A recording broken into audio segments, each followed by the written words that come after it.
Haryana H 9 PM news channel में आप सबका स्वागत है। आइए आपको कराते हैं खबरों से।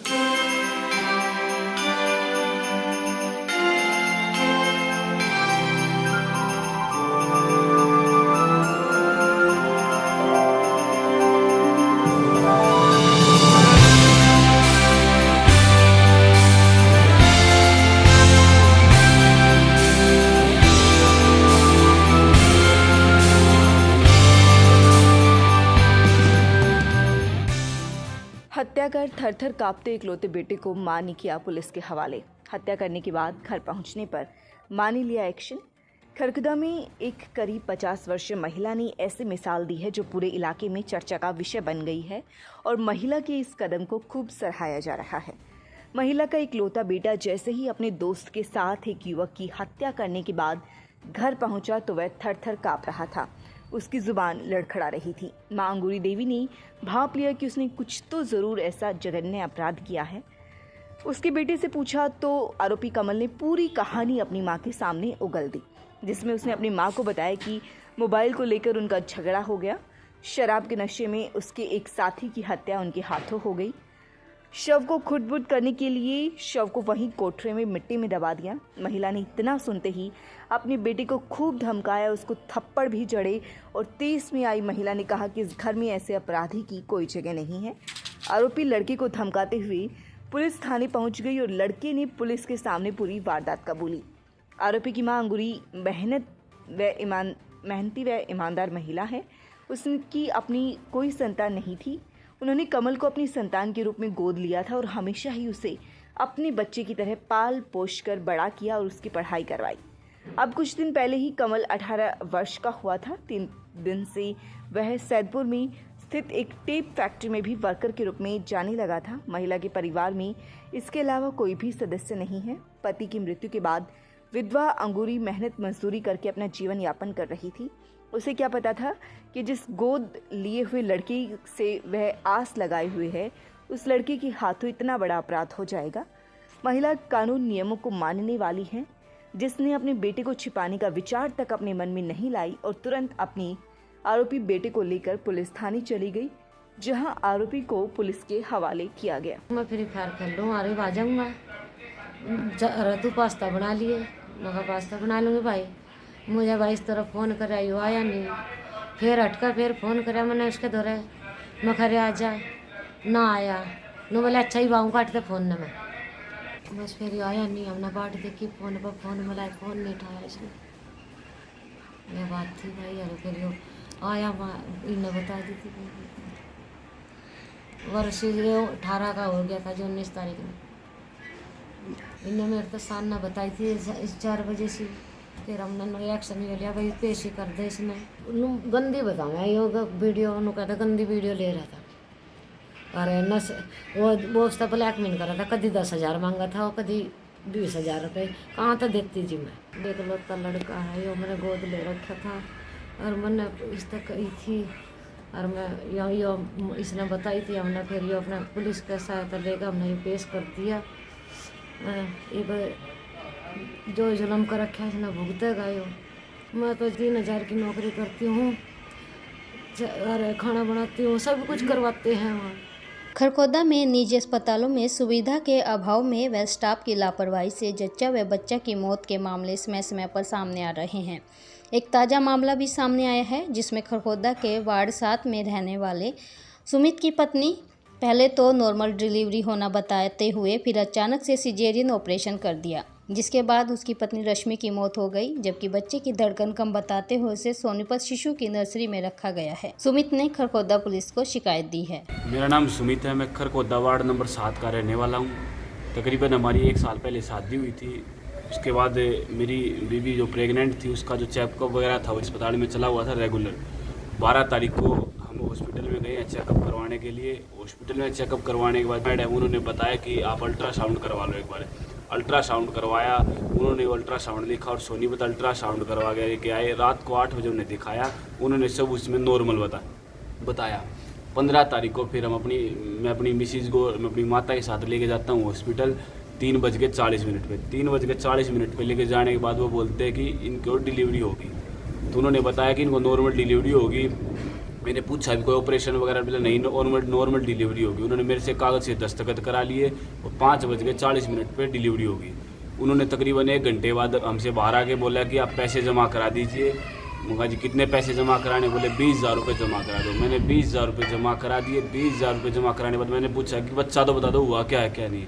उन्होंने बताया जी लड़का हुआ है, ऑपरेशन से लड़का हुआ। उन्होंने मेरे को ये बताया। बाद में उन्होंने फिर बोला कि लड़के की जो है धड़कन कम है, उसे सोनीपत के लिए रेफ़र करना होगा, नर्सरी में रखना होगा।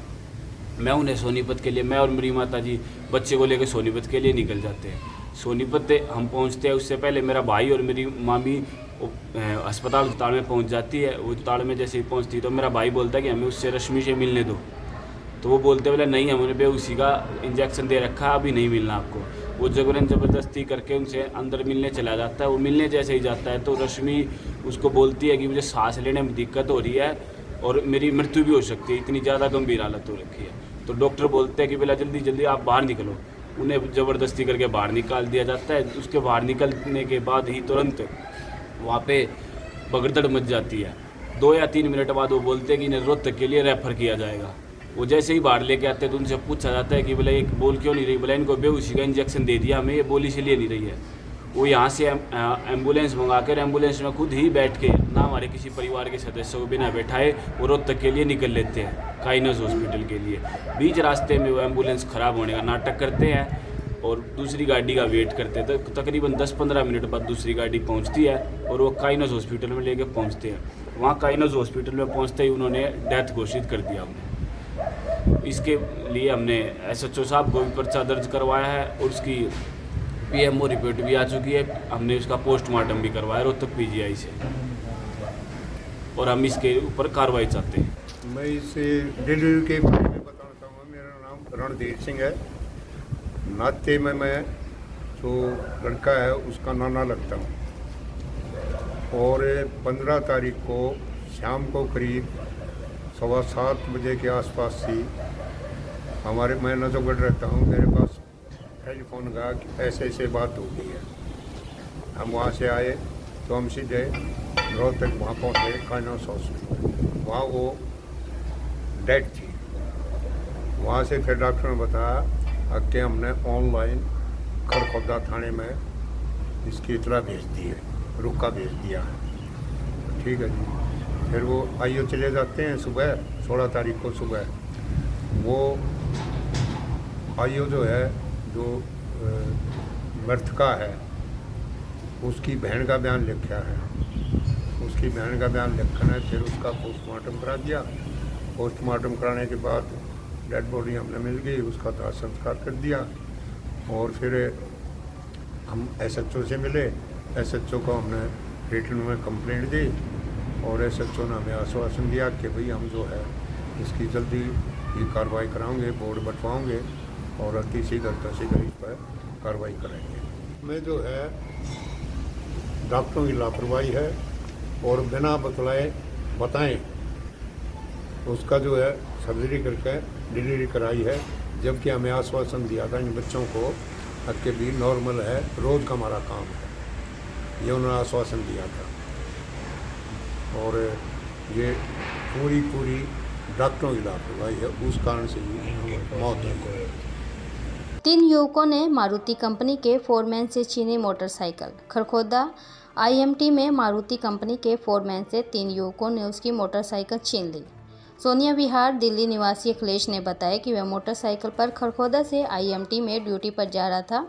जब वह गोपालपुर रजबाहे पुल पर पहुंचा तो 3 युवकों ने उसे रोक लिया। उन्होंने कहा कि हमारे एक साथी को चोट लगी है, इसे अस्पताल लेकर जाना है। जब वह पीपली गांव के पास पहुंचा तो तीनों युवकों ने मोटरसाइकिल रोकने के लिए कहा। तीनों युवकों ने उसे धमकी देते हुए उससे मोटरसाइकिल छीनकर फरार हो गए। पुलिस ने शिकायत पर मामला दर्ज कर छानबीन शुरू कर दी है। खरखोदा पाई गांव में बंद पड़े एक मकान में घुसकर चोर अंदर से नकदी और आभूषण चोरी कर ले गए। मकान मालिक के घर पहुंचने पर उन्हें घटना का पता चला, जिसके बाद मामले की शिकायत पुलिस को दी गई। पुलिस ने शिकायत पर चोरी का मामला दर्ज कर लिया है। दिल्ली विश्वविद्यालय से सेवानिवृत्त अनुभाग अधिकारी सत्यनारायण का कहना है कि सोनीपत में उनके परिचित के घर शादी थी, जिस पर वह 19 अप्रैल को घर पर ताला लगाकर सोनीपत चले गए थे। शादी समारोह में हिस्सा लेकर वह मंगलवार को वापस घर लौटे। तो पाया कि मकान के दरवाज़ों पर लगाए गए सभी ताले टूटे हुए हैं। अंदर जाकर जब उन्होंने जांच की तो पाया कि अलमारी की कुंडी को तोड़ा गया है, जिसकी जांच करने पर उन्हें पता चला कि चोर अलमारी में रखी 25,000 रुपये की नकदी चुराने के साथ ही एक सोने की चैन और एक सोने की अंगूठी चोरी कर ले गए हैं। सत्यनारायण की तरफ से मामले की शिकायत पुलिस को दी गई, जिस पर पुलिस ने चोरी का मामला दर्ज कर लिया है। ड्यूटी पर तैनात जवान को गाड़ी ने टक्कर मारकर किया घायल। खरखोदा सैदपुर पुलिस नाके पर तैनात SPO जवान को एक गाड़ी ने टक्कर मार दी, जिससे वह गंभीर रूप से घायल हो गया। घायल अवस्था में उसे सोनीपत के ट्यूलिप हॉस्पिटल में इलाज के लिए दाखिल कराया गया है। रात्रि को लगभग 1 बजे के करीब SPO संदीप सैदपुर चौकी नाके पर ड्यूटी दे रहा था। इसी दौरान एक गाड़ी ने उसे सीधी टक्कर मार दी। गाड़ी को गिरनावटी कलानौर निवासी भूपेंद्र चला रहा था। गाड़ी में 2 अन्य व्यक्ति भी बैठे थे। बताया जा रहा है कि गाड़ी में बैठे लोगों ने शराब पी हुई थी, जिसके कारण वह अपनी गाड़ी को नियंत्रण में नहीं कर पाए। उन्होंने अपनी गाड़ी की टक्कर ड्यूटी पर तैनात जवान को मार दी। घायल अवस्था में संदीप को सोनीपत के एक निजी अस्पताल में इलाज के लिए लाया गया है। पुलिस द्वारा गाड़ी चालक के खिलाफ कार्रवाई की जा रही है। खरखुदा में डॉक्टर सेठी के अमर अस्पताल में अब आधुनिक OT का हुआ निर्माण। अब खरखुदा में ही मिलेगी आधुनिक चिकित्सा सुविधाएं। आंखों की हर तरह के इलाज व ऑपरेशन के लिए नेत्र रोग विशेषज्ञ doctor Priyanka Patel. KD international school Rohtak road Kharkhoda. Lead as we deserve. Salient features: nature abundant campus, day scholar, day boarding facilities, senior and well qualified academician, National Education Policy 2020 based curriculum, smart classes, language lab, excellent teachers, advanced infrastructure। लगातार खबरों से बनी रहने के लिए channel को like, subscribe और share जरूर करें। धन्यवाद।